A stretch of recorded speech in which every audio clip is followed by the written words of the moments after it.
And how many current brands make up Wrench Group right now? We currently have 28 consumer-facing brands in 14 states. The company is gone from 150 million. It's now 10x'd. We finished at north of 1.5 billion. I think our budget this year is about 1.6 billion for 2025. One of the things you talk about, vow to do it now. For me, sense of urgency is critical. You mentioned opportunities inside Wrench, and then you look at the CEO of Wrench, who never went to college. It starts with work ethic. I mean, you have to work hard. You're in an organization that has a lot of people, and a lot of people want to advance. You have to make yourself indispensable. Be willing to do more than anyone else is willing to do. And that was me. Didn't have a degree, may not have been the smartest guy, but through hard work, commitment, and being there when my company needed me, it helped get me to the next level. I'd like to welcome everybody to the Wisdom of Wrench podcast. I'm your host, Kevin Comerford, and boy, do we have a special show for you today. We have got the goat of all goats, the gentleman that is the CEO of our company, Wrench Group. Mr. Ken Haines is joining us. We are going to dig in and really just find out a little bit about Ken. What is it that keeps him inspired? What is it that he's passionate about, and why he thinks that Wrench is such a fantastic opportunity for not only the people that are inside of Wrench, but also those that want to come and join Wrench. So I am delighted to have Ken Haines with us today. How you doing, Ken? Doing great. Thanks for having me. Yes. I love, look, I know this is take two. We had some technical difficulties a few weeks back. So I'm looking forward to spending some time. And by the way, thank you, Kevin, for doing this. I mean, look, this is how incredible. I mean, some of the, I've listened to every podcast you've done so far, and it's just what an incredible tool and opportunity for our employees to listen and learn. And you're, I appreciate the O comment, but you're the GOAT, and you don't have to do this. And it's such an incredible opportunity for our employees. And thank you, really. Okay. Well, I've known Ken for going on 15 years now, and it is very much like him to look to take the attention off himself. So I'm going to put it right back on you, Ken. Of course you are. We're here to celebrate you. And what's he doing? He's putting it back on me. So that speaks to you, Ken. And I appreciate you, and thank you for the nice words. Today is all about you. Today is all about just hearing a little bit about your vision as well. I would love the viewers to get a sense of who you are, how you started in this trade, and why this trade has been so special for you. So let's just get going there. Tell us a little bit about your background, how you got in this trade, and then the journey that you've been on. So go ahead. Yeah, happy to. I turn 63 next week, so I've been doing this for a long time. So I've got to kind of remember how I get into this. I've been doing it for 47 years. I grew up in New York back in the 70s, and people ask me all the time, because I made a decision to get into the trades when I was 15 years old. Most kids today don't know at the age of 15 what they plan on doing the rest of their life, but for some reason, and I can't tell you why, I knew that I wanted to be an entrepreneur. I wanted to own my own business. My parents, typical family, they wanted me to go to college, and I wasn't necessarily opposed to that, but I for some reason chose air conditioning and major appliance repair. And back in those days, the high schools offered trade school as part of high school. You'd spend half your day at high school, typical courses, high school courses, and then the other half, you'd go to a different facility, and that's where you learn your trade. It was a 2-year program. And I convinced my parents that I was going to try it. I wasn't ruling out college, but I got into it and I loved it. And I said, this is for me. And my intent was to learn. I figured if I was going to own a business, I needed to learn what I was doing first, right? How air conditioners work, how major appliances work. I never necessarily wanted to turn a screwdriver the rest of my life, but I ended up doing it for quite a long time. So, I got in early. I went through 2 years of trade school. I graduated high school. My parents a little bit earlier said, okay, college time. And I said, I don't think so, Mom and Dad. That was an interesting time. So I said, look, I can always go to college. I said, I want to get out. I love this.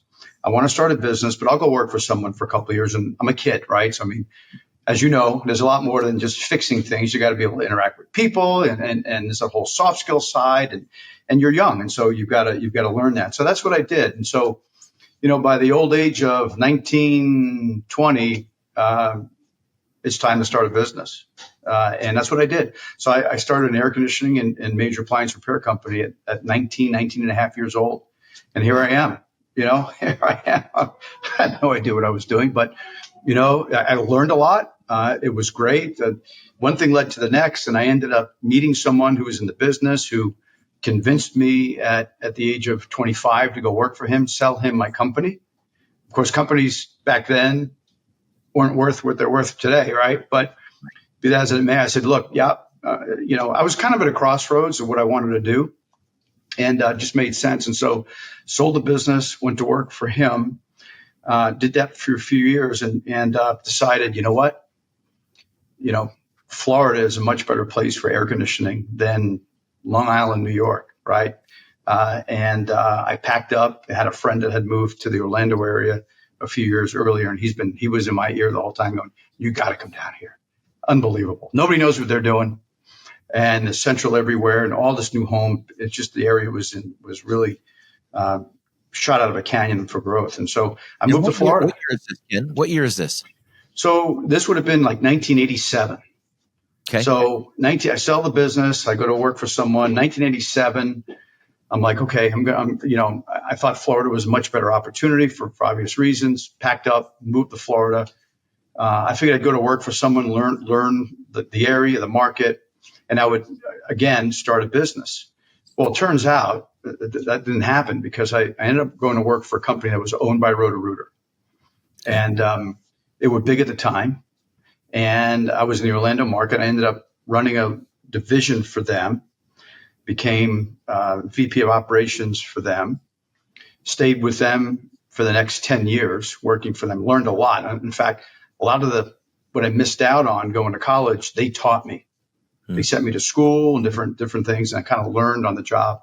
And they invested in me, and it was great, and I learned a lot. And so did that for 10 years.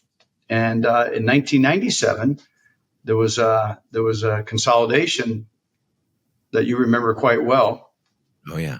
With Service Experts and ARS and Blue Dot. And I went to work. At the time, I reported to the CEO of Service America, was the name of the company I worked for. And Blue Dot was getting started, and they hired him away. And within 6 months, my phone rang saying, "Hey, we need you here." And what was his name? I went. What's that? What was his name?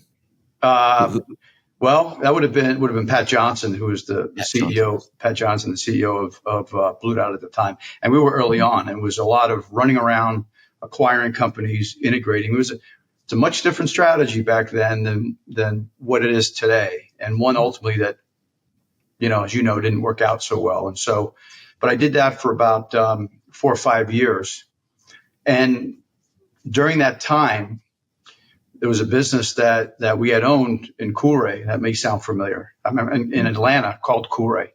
And they sent me to Atlanta to fix it because it was broken.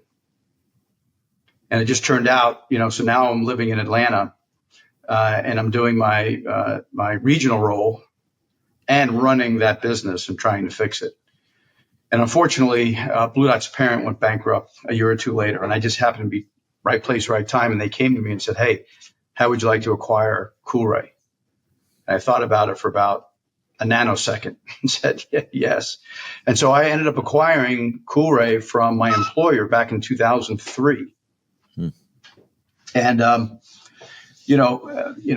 it was a big new construction company over the years, and we had shut that down. It was not doing well. And we made a decision. We were going to, cut the arm off, stop the bleeding, and, just be in the retail business, break fix, maintenance agreement business. It was all air conditioning back at the time. And that's what we did. So it was about a $5 million company when you stripped out new construction and had retail. But the business had been there for a long time and had pretty good recognition, top line awareness.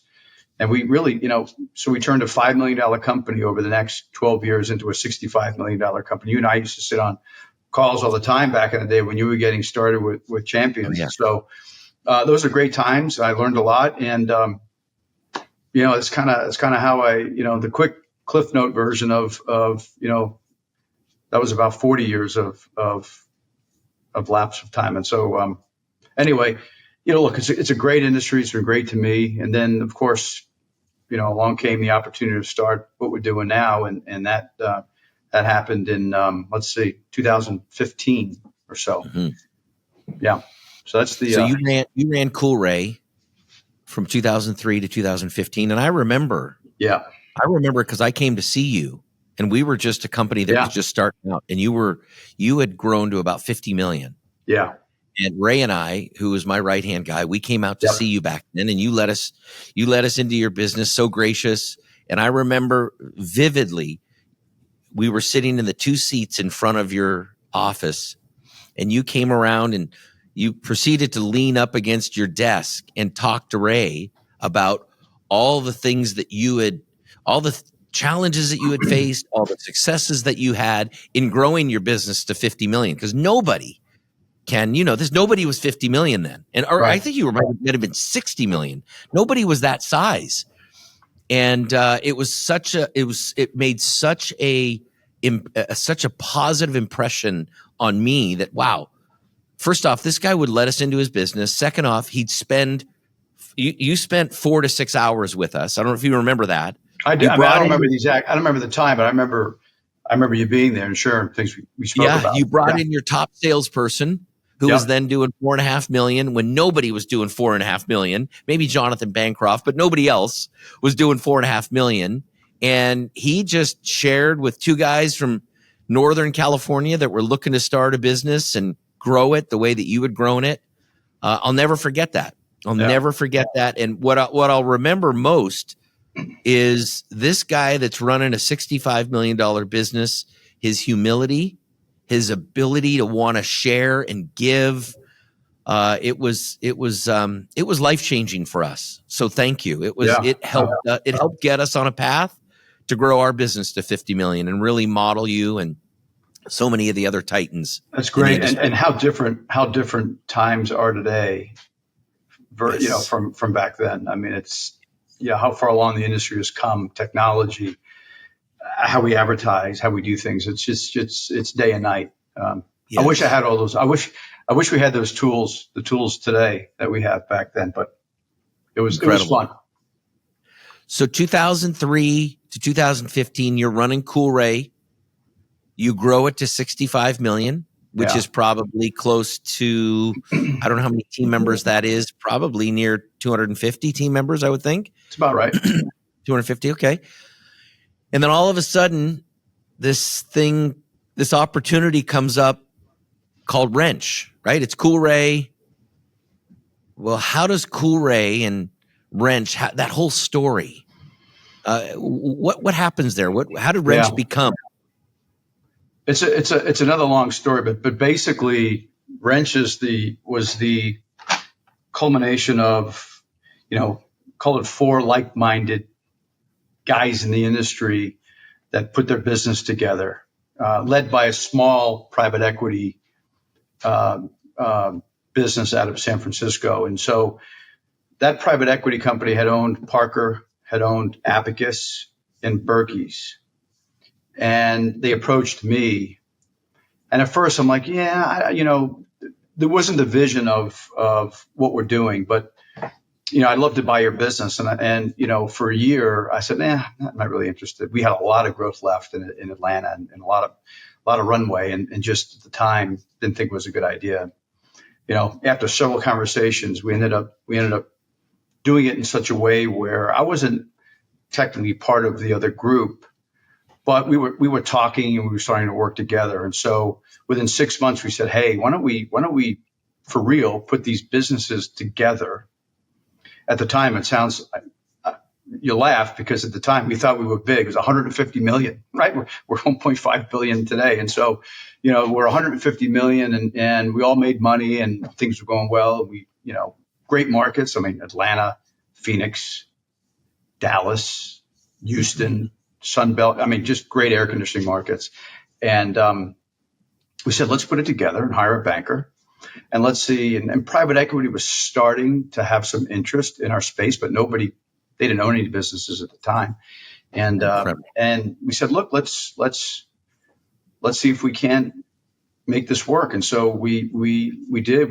I'll never forget. It was the week of Christmas that we were in Dallas in meetings with several private equity sponsors, and because they wanted to move fast, we got to do it over Christmas. I remember getting home Christmas Eve day. And so, but it worked out. We ended up with InvestCorp, a name that many will remember, and they were our first private equity sponsor. They were fantastic. They took a flyer on us. I mean, we weren't some integrated, we were a federation of 4 companies just kind of doing their thing.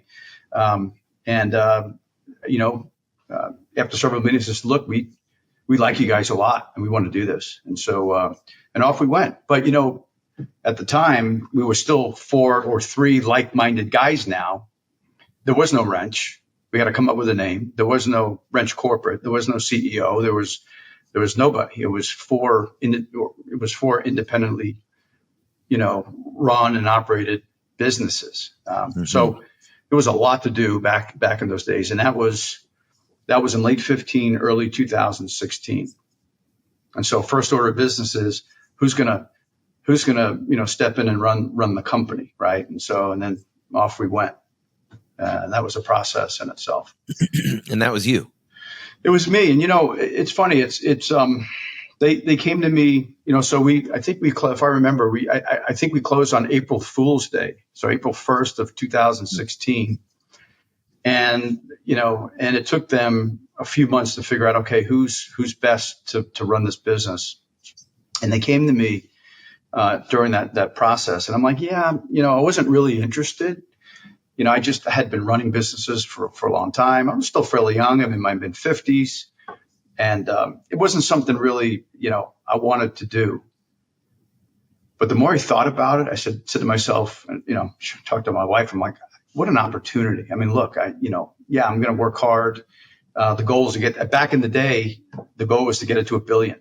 We said, look, let's over the next 5 years figure out how to grow this thing from 150 million to $1 billion, which was like mind blowing at the time, right? Right. Yes. And like impossible, right? And so, I'm like, yeah, I don't know that I'm your guy, and that's a lot of work.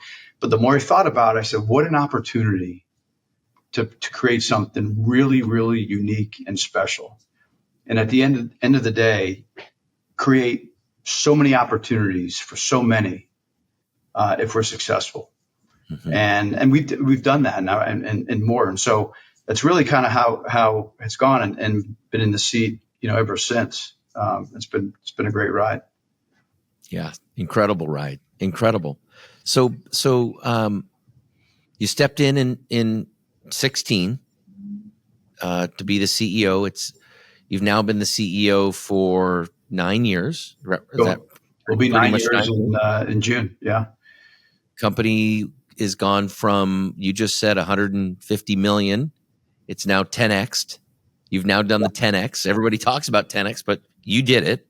You 10x the business because we finished at north of 1.5 billion at the end of 2024. Correct? Yeah, I think our budget this year is about off the top of my head, it's around 1.6 billion for 2025. Wow. So a lot of growth. A lot of that growth is organic, and a lot of that growth has been inorganic or through M&A acquisitions. Yeah. And how many current brands make up Wrench Group right now? We currently have 28 consumer-facing brands in 14 states. Okay. Primarily residential service replacement in heating, cooling, electrical, and plumbing, correct? Yeah. Initially or originally, most, if not all, of our companies were HVAC only. But as you know, HVAC's a little weather dependent, right? And so we wanted to de-risk the business. We also wanted to get a larger share of wallet, meaning if we can do plumbing and we can do electrical, and we have these great sticky relationships through maintenance plants, and we're in front of our customers and they get to know us really well and love us because of the incredible service that we offer. we'll get the other business, make it a one-stop shop, build fences around our customers' homes. And so now we do all three trades and some related services in every market. And some retail business as well. But we didn't do that. So that's been by design to de-risk the business some. When we don't get hot weather, we don't get cold weather. We've got plumbing, we have electrical, and a lot of maintenance to carry us through. Now you mentioned retail. Explain that? Explain so that. We do some work in Home Depot and Costco. It's not strategically. I should say it's very strategic. It's a fairly small piece of our business. We have a rule to not be more than 10% of sales, and we don't want to be overly dependent on that business if it were to go away. But we've also discovered that it hasn't cannibalized the rest of our business. So it's business that we wouldn't have otherwise, and it's grown quite a bit. But again, very strategic in that it's more about our own organic customer with some retail where it makes sense. We don't do it in every market, nor do we require every location to do it. It's only if people run those businesses want to jump in, we help out, and we've got a factory model. I mean, it's going well, but it's a small piece. Mm-hmm. So let's back up a little bit. I want to hear a little bit about Ken's family. Sure. And the makeup of that. Yeah. So I've got a beautiful wife, Lisa, that used to work in the business. She now works at keeping me on the straight and narrow, and so she's fantastic. We're down in Florida, so we were in Atlanta for a long time, but I had relocated, as the office to Sarasota. So we're about an hour south of Tampa on the west coast of Florida, and really, Wrench Corporate's kind of spread out all over the country these days. It's just the way things are today, post-COVID environment. But so we're down in Florida, and I've got three fantastic kids. My oldest son, Brian, is 33.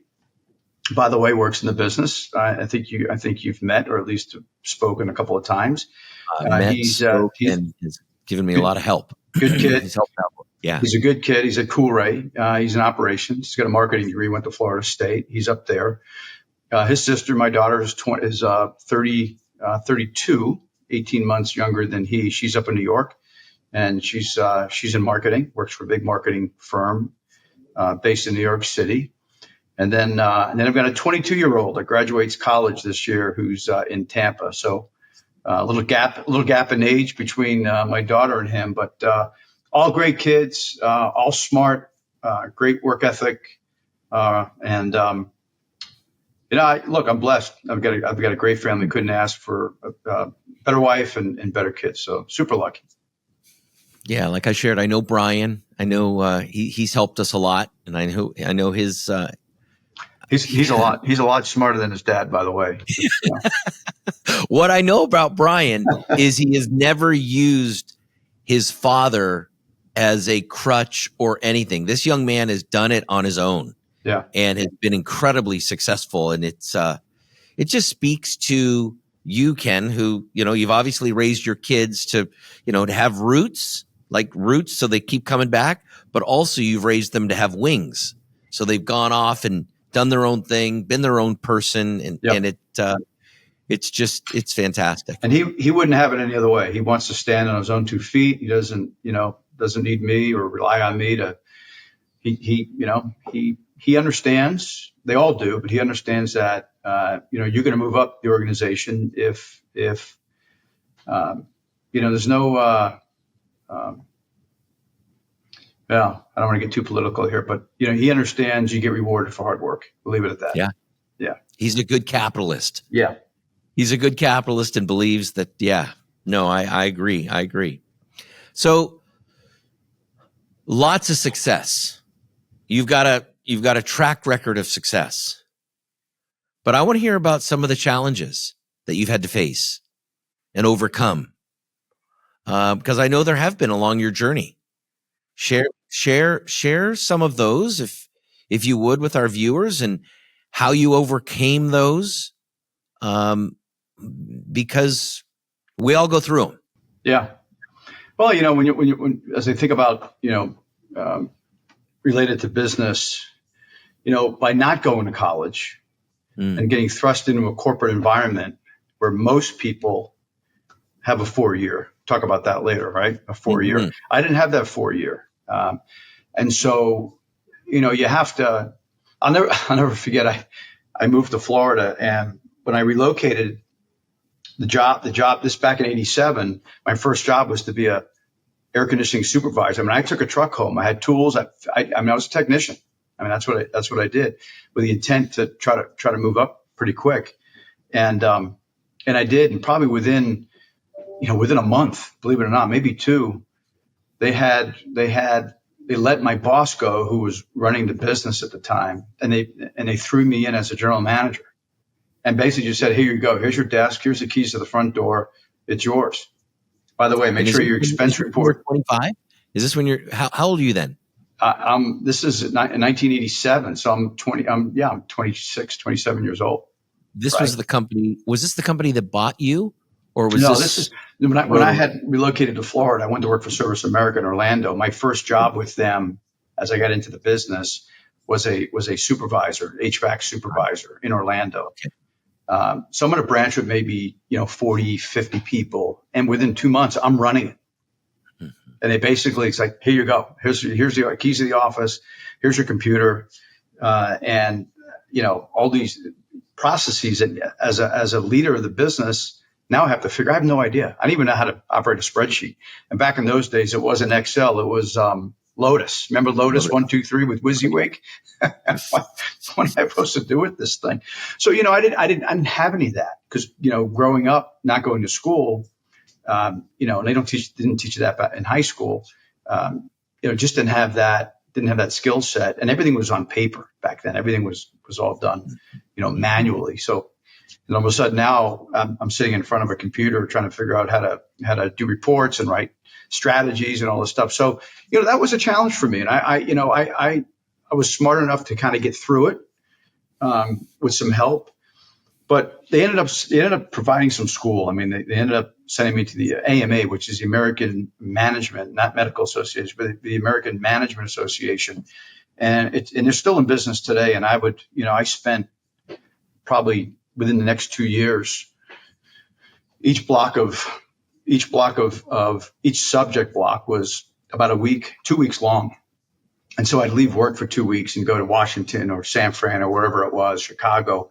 And you were away from the office, and it was accounting, it was accounting, it was marketing, it was leadership, it was management, it was, finance. I mean, all these different subjects that you would get in school that I got. So for me, that was probably early on, one of the toughest things. But I'm pretty, there's two things. There's IQ and there's EQ, right? You've heard the old saying, IQ, which is, your intelligence gets you hired.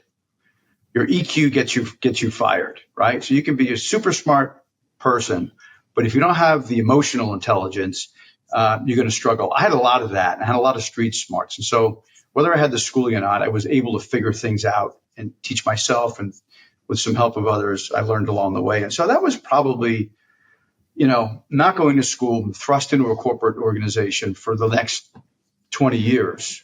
That was a little bit of a challenge for me.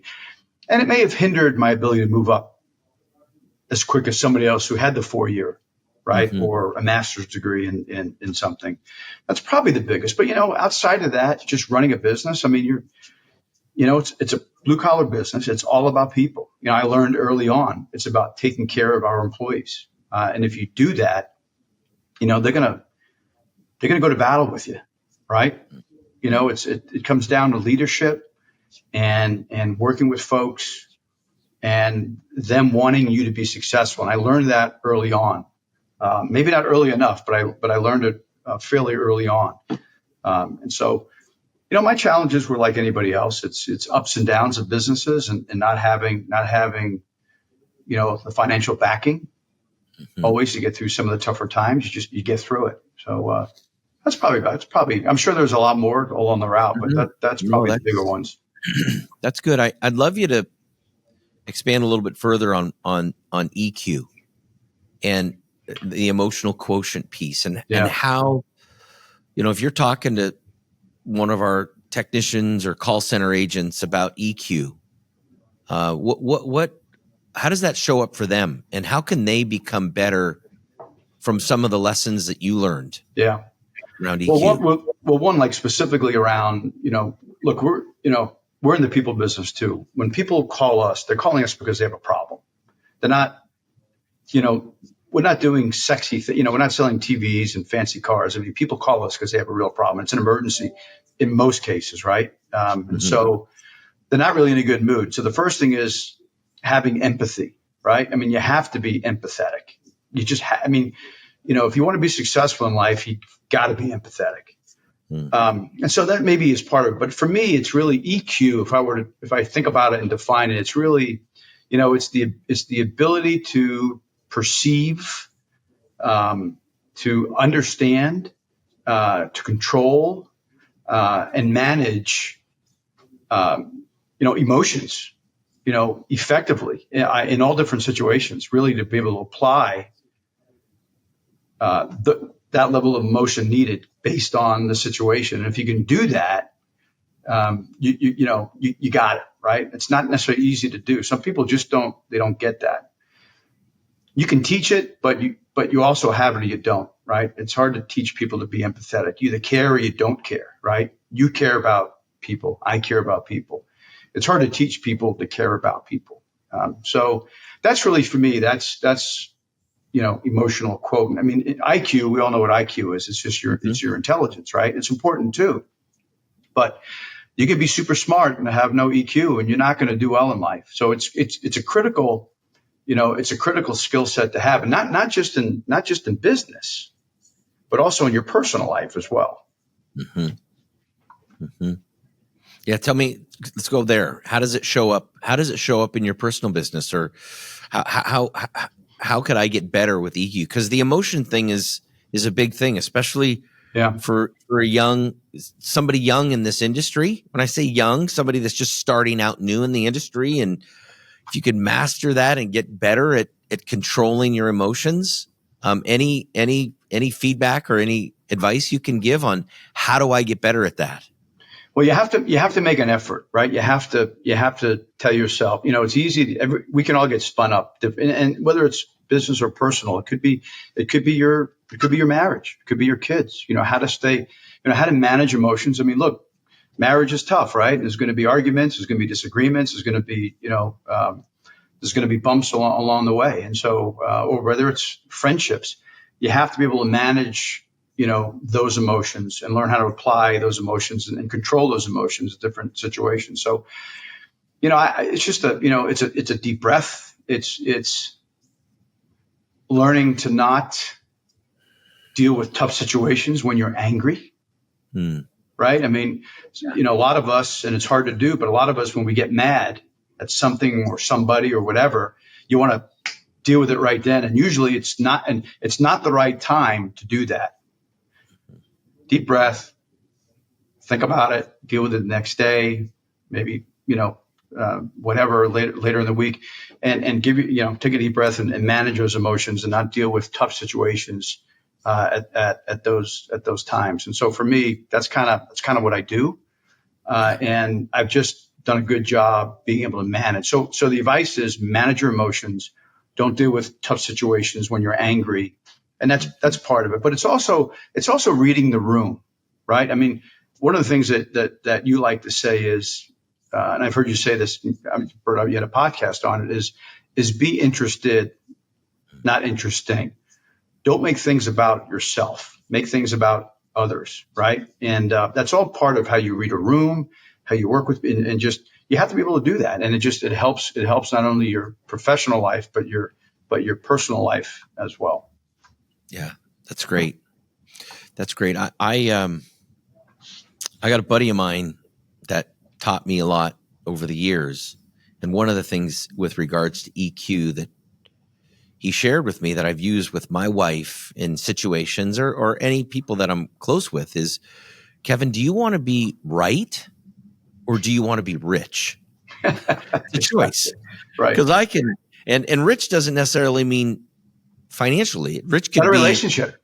yeah, rich in relationships, rich in fitness, rich in health, rich in fit. Because I can stand firm and I want to be right, and I'm going to avoid all the other benefits of being Right. rich.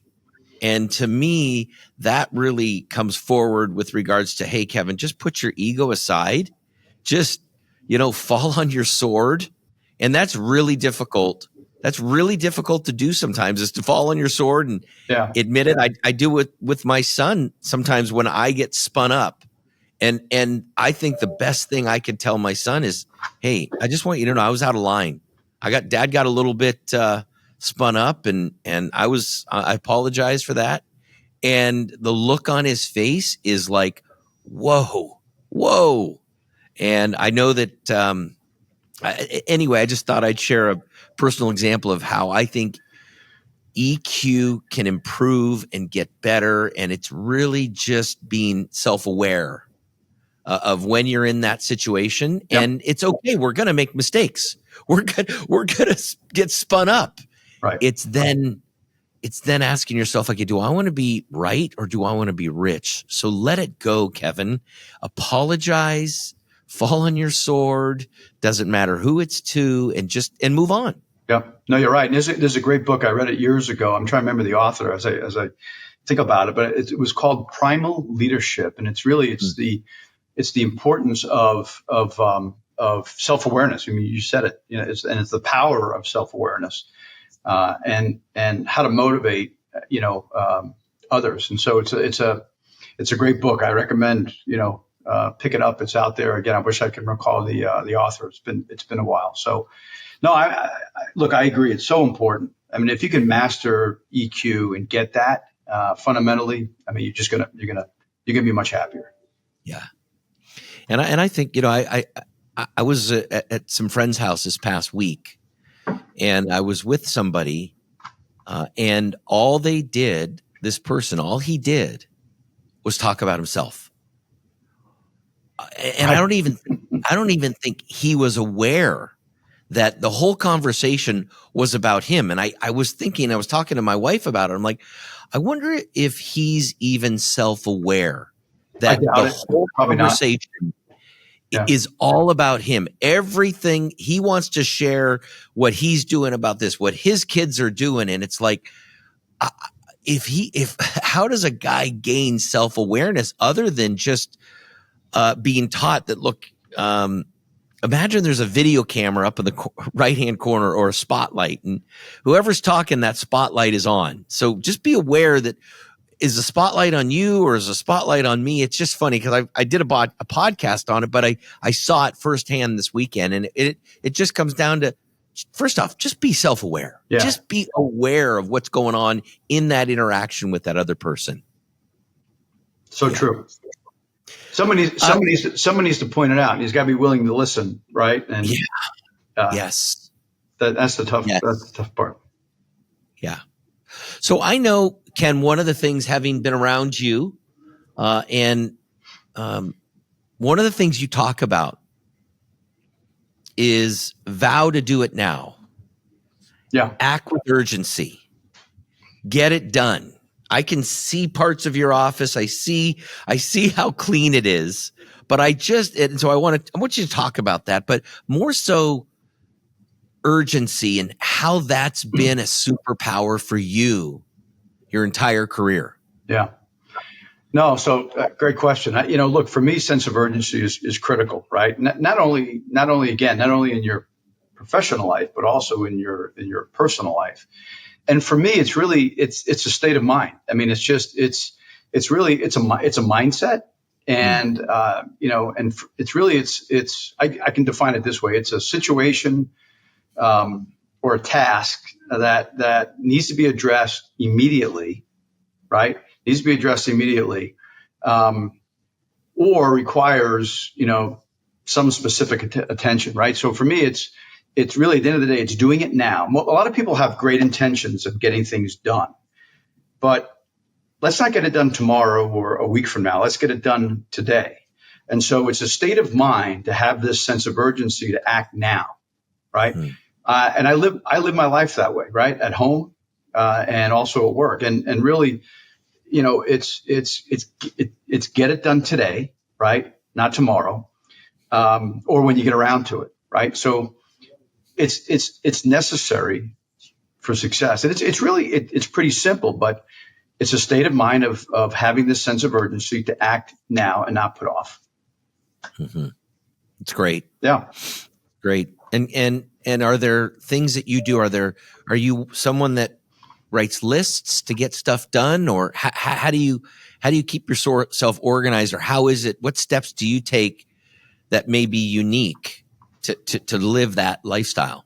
So yes, I'll get to that in a second, but the, maybe she'll listen to this podcast. I don't have to, maybe I'll get some kudos, but the biggest support I get, or maybe one of the reasons it works so well for me, is that I've got a wife who is exactly the same way, and maybe 10 times the sense of urgency I have. I've got a great sense of urgency. She's got a lot more. And so, we work together really well. So it works for both, because if I'm slacking a little bit, boom, she'll come in, or vice versa. But yeah, I'm very organized. You mentioned my desk. I don't know if you remember when you came to my office back in, whenever that was, the 80s. No, it would have been 2000s, would have been probably 2006 or 7. There was probably nothing on my desk. So it starts with organization for me. I worked for a guy years ago that, it drives me crazy. I walk in somebody's office, there's just piles of stuff everywhere. I don't know how, I just know how you can work that way. I was taught you have one thing, you can do one thing at a time really well. And that one thing is in front of you. Everything else is away. When you're done with that one thing, I'm exaggerating a little bit. When you're done with that one thing, you get the next thing out. And so I organize that way, but I keep myself, organized with a journal. So, I write a lot into a journal. I use Outlook. I share Outlook with my wife and others. And so we see schedules. And so for me, it helps me stay on task. I write goals. I don't just think about goals, but I write them down. I hang them on the wall. It's in front of me. And so it just helps keep me on task, and it's worked well for me. But really, and you can do that. Doesn't mean you're going to have a sense of urgency. You still have to have the sense of urgency, because you can have goals, and those goals may be 6 months out, right? I'll get to it 4 months from now. Well, no, let's get to it. Let's get to it today. And so you still have to have the sense of urgency. And so we've got plaques around Wrench, and if anyone listening wants a sense of urgency plaque, let me know. Reach out, and I'll send one out to you, because I keep it up on the wall. I'm looking at it right now. You can't see it; it's off camera, but it's here. It's front and center, and it's just the way that I live my life. Mm-hmm. I love it. You mentioned opportunities inside Wrench. I think you're a perfect example of something I've heard you share before, which is what Wrench is, which is really a high-paying career without a 4-year. Yep. If you look at the core of what Wrench stands for, a high-paying career without a 4-year, and then you look at the CEO of Wrench, who never went to college, right? Who's running a $1.6 billion company. What you demonstrate there, Ken, is anybody can do it. Mm-hmm. If you've got what? Drive. And look, you have to want to do it. You have to work. It starts with work ethic. You have to work hard. I remember, as I, worked in a corporate environment back at Service America and Blue Dot, look, you're in an organization that has a lot of people, and a lot of people want to advance, right? And so it comes down to work ethic. You have to make yourself indispensable, right? You do that by working, going the extra mile, doing a little extra. Be willing to do more than anyone else is willing to do, right? In your job, in your company, for your boss, whatever the case may be. And that was me. And I didn't have a degree. I may not have been the smartest guy, right, in the organization, but through hard work, commitment, And being there when my company needed me, it helped get me to the next level. And I learned the things that I didn't have, the skills that I didn't have, I learned. But it comes down to work ethic. And so same thing here. I mean, look, we're a big business. We're across the country. I mean, ultimately we'll be in 30 states, perhaps, when it's all said and done. Over 7,500 employees today. We need great leaders. We need great managers. We need great technicians. We need great CSRs, accountants. I mean, you name it. You can look at any position across the organization. There's tons of opportunity. And as long as we continue to grow, those opportunities will be there. And so, yeah, you're right. I'm a perfect example. I got out of high school. I had a screwdriver and a wrench, and a different kind of wrench, but a wrench in my hand. And I worked my way up. And I used to love back in the day getting in front of technicians, because I love technicians. I'm a blue collar guy at heart, and I love getting in front of them. And I used to love telling the story as I traveled around the country to techs that didn't necessarily know me all that well. Mm-hmm. And I would say, 5 years ago, I was in your seat. I was sitting over there where you are. I wasn't standing up here having this conversation. And I tell the story about, quickly, it was a condensed version of how I grew up through the business, but I'm a technician. I'm an HVAC tech. And so use it as motivation to talk about opportunity. And so it really comes down to work ethic, commitment, being willing to do things that others are not. And that's how you get ahead, right? Just you be successful. And so, I mean, look, I couldn't be any more bullish about the industry, the opportunities. We work in a business that people can't live without the services we provide. Doesn't get any better than that. Mm-hmm. Job security. We're here a long time. Yeah. You mentioned earlier something that you are passionate about, something that worked for you, which was taking care of people. Yeah. And putting that at the very forefront for our team members. What message would you have for maybe managers out there? Because I'm a believer that people never quit their organization; they quit their managers. And we've got a lot of managers that are going to be watching this for Wrench. And what message would you have for them around taking care of people? I say it all the time. You're right. People leave people. They don't leave companies. I learned a long time ago, again, you've got to take care of your people, right? I mean, as a leader, you've got to have tough conversations. You've got to be honest with people. You've got to be upfront. You got to be direct. I mean, sometimes it's not fun. Sometimes you have to have tough conversations. That's what leaders do. And, but people want to be told they're doing a great job. They want you to pat them on the back. They want opportunity. I mean, they want to be included. I mean, so I think, it does come down to how people are treated. As we look around and even across Wrench, I mean, there's lots of examples where we'll do exit interviews, and it turns out, we'll all want to say it's all about money, right? People leave because somebody else gave them a couple of bucks an hour more, and that's not the answer. Money's important, there's no question, but it's really the relationship. Because how many times do you end up when there's a line outside your door and someone comes and they want a raise, any position, doesn't matter, and you give it. The bottom line is they're really unhappy about something else, and they end up leaving maybe a month later, 2 months later, because the raise wore off. And what's really creating the unhappiness is still there, and it hasn't been dealt with. And so as a manager, as a leader, you got to be honest with people. People need to hear the bad stuff. People will appreciate the fact that you're honest and upfront. If someone's not, if there's a deficiency in their job, let them know.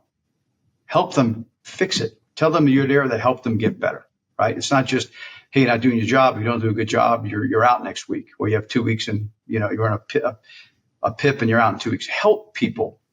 Take people along, make them better. And so that would be my advice. But I love that. Yeah. And Ken, I'm just going to tell you, you're the ultimate relationship guy.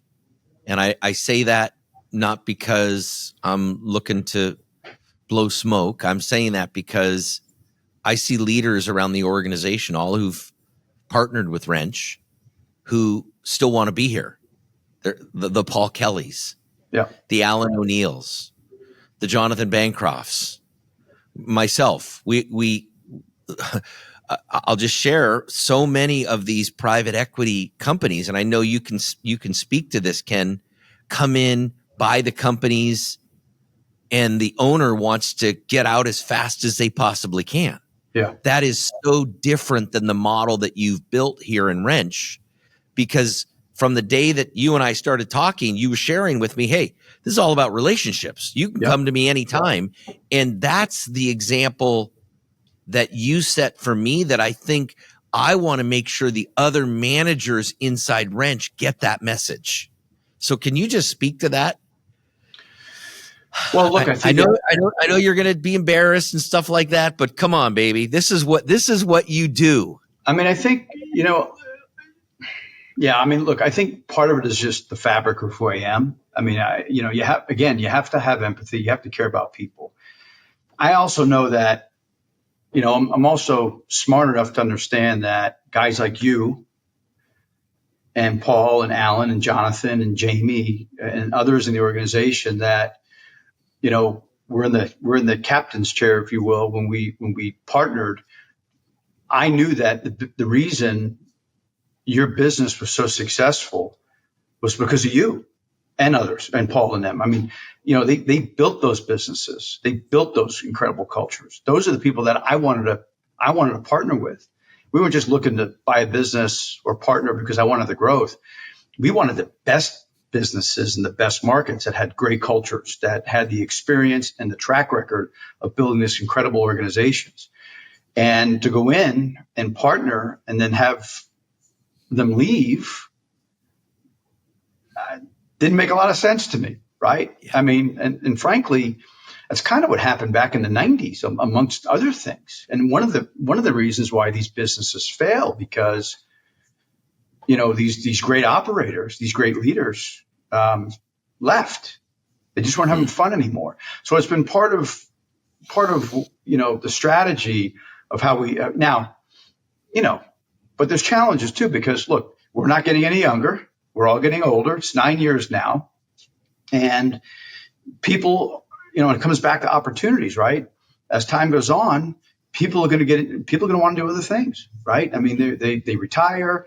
They don't want to work full time. But we've said, look, we understand that. It's just part of life, right? So how do we get other folks ready? And you did a great job with Dan, because you knew this day would come where you didn't want to be there every day. You didn't want a 9 to 5, 7 day a week job, or 8 to 5, 7 day a week job. You wanted to do something else, but you can still help.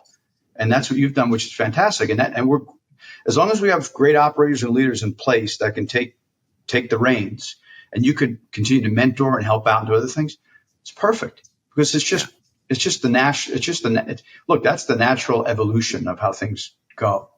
But we've managed to your point, we've managed to find other things for Paul and for Alan and for Jonathan, yourself, helping us with these podcasts. And so they're still here. Yeah. Maybe not, in the business every day, but you're still here to help out. And that's huge. I don't know if there's any other platforms that can say that. Honestly, I can't think of any. And there's not. I know there's not. I know some great buddies of mine that are in these other private equity firms, and they're running to get away. I mean, I'm sharing that so our listeners know that, because, it's one thing for you to say it, but I'll tell you, I see it every day, and it's so different. We are so lucky. We are so blessed to have that. And I think Jamie's another perfect example, Di Domenico, of somebody, a legend in our industry that has stayed and continued to want to help and serve Wrench. He doesn't need to be here. He's got all the money that he needs, but he wants to still help. Right. And that's, it's fantastic. It's fantastic. Yeah. And like you said, really what I think these businesses and the opportunities, you see it at Abacus with Tony Patino stepping in. doing a phenomenal job for Alan. You see Brandon Anderson stepping in for Jonathan at Morris Jenkins. You mentioned Dan. There's so many examples. Jimmy Dale's another one who, again, we now have Bubba, who Bubba's been under his wing for a long time. Great guy. And, Jimmy doesn't want to work 9 to 5, 7 days a week. He doesn't have to. And he's getting to the point where, that's where he's at. So, but he's helping wrench now. I mean, Jimmy's a goat when it comes to plumbing. I mean, he can help us out. And so we want to continue to work and have relationships and want everyone to stay. Everyone has a vested interest in the success and growth of our business. And if you look around the talent, just on the names we just mentioned, I mean, it's incredible, right? So we're really look. I'm fortunate. We're all fortunate. I love what I do, but to be able to have the people that we have here helping, towing the line is incredible. Mm-hmm. Well, Ken, you certainly lived up to expectation and blew it. Well, we're not quite there yet, but we got. There was a high expectation for today's call or today's podcast, and you did it. I just want to thank you again for being on the show and sharing just a bit of your vision and what you see as the future of wrench. You clearly have been a person that's always made your future bigger than your past, and that's something I've prided myself on.